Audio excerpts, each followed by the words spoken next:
Hello guys, house tour naman muna tayo ngayon. So, on my previous video nakita nyo yung dalawang building na tinuro ko, which is yun yung mga previous na tinirahan ko dito sa Dubai. And yeah, ito yung loob ng kwarto ko dito sa accommodation. Pakita ko lang sa inyo kung ano yung tinirahan ko dito. Though, wala akong binabayaran dito sa accommodation na to dahil provided siya ng company, and solo ako dito sa kwarto na to. Sobrang laki niya, spacious, may magandang balcony and view na rin, kaso medyo sandstorm nitong kinuhanan ko to yung video. Yan, nakikita niyo naman.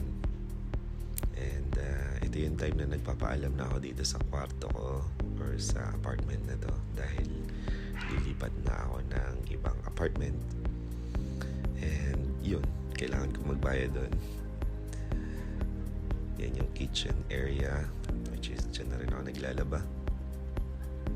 Sobrang laki niya guys. So it's a 3-bedroom apartment. Tapos 3 lang kami dito na nakatira ng mga katrabaho ko.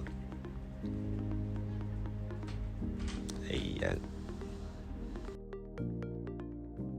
At eto naman yung nilipat ko na kwarto after kong umalis dun sa dati kong apartment.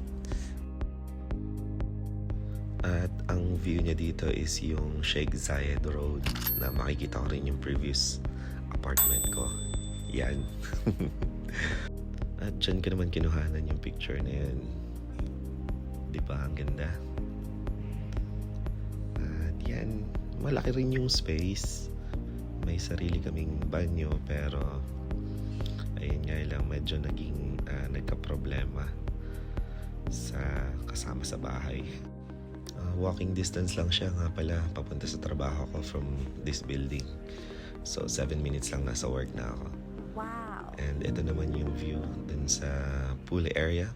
And yun yung building ko. At ito naman yung tinitirahan ko na ngayon. So, bale, 2 beses akong lumipat after no accommodation ko. It's a 2-bedroom apartment with a small hallway na may 2 bathrooms.